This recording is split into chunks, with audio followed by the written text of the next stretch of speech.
அப்புறம் வேற என்ன செய்யறதா? நகம் வெட்டுறதுனா வெளியில போய் நகை வெட்டிய வச்சு வெட்டணும். இப்படி வாயை வச்சு கடிச்சீங்கன்னா சதையை கூட கடிச்சு போய் அப்புறம் ரத்தம் தான் வரும்.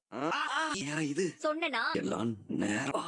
என்னாச்சுங்க உங்களுக்கு? ஏன் ஒரு மாதிரி டென்ஷனாவே இருக்கீங்க?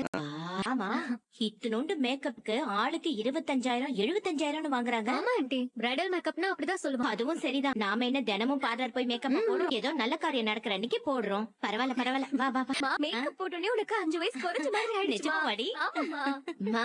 யாருக்காக வழி மேல விழி வச்சு காத்துட்டு இருந்தோமோ அவங்களே வந்துட்டாங்க. எனக்கு அந்த மாதிரி 5 வயசு குறைஞ்சதுன்னு சொல்லலாம்ல. ஆமாண்டி, நீயும் 5 வயசு குறைஞ்ச மாதிரி தான் இருக்கு. இங்கதான் இருக்கீங்களா?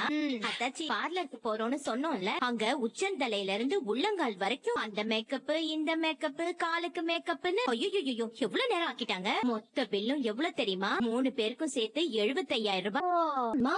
ராத்திரி வீட்ல எல்லாருக்கும் பரோட்டா செய்யலான்னு கிட்ட நெருங்கி பேசுற மாதிரி போயிட்டியா? அப்புறம் என்ன நடந்துச்சு? அது ஏதாவது அவ வீடியோ எடுத்து வச்சுட்டு கல்யாண பொண்ணு கிட்ட காட்டுவேன், வீட்ல இருக்கவங்க கிட்ட காட்டுவேன் மிரட்டறாளா? சொல்லுடா, மிரட்டறாளா? இல்ல. அப்ப என்னதானே நடந்துச்சு? நெருங்கி பேசுறப்போ காவியா கதவை திறந்து உள்ள வந்துட்டாமா. நீ என்ன ஆகுறேன்னு மட்டும் பாரு. தேவையில்லாம எந்த பிரச்சனையில போய் சிக்கிறாதான்னு நீங்க சொன்னீங்க. ஆனா நான் முட்டாள்தனம் பண்ணிட்டேன். அது வந்து நீ எதுவும் தப்பா எடுத்துக்காதம்மா. போஸ் நல்லவன் தாமா. ஆனா இந்த கல்யாணத்தை நிப்பாட்டணும்னு அந்த தாமரை திட்டம் போட்டு வேணும்னே போஸ் அப்படி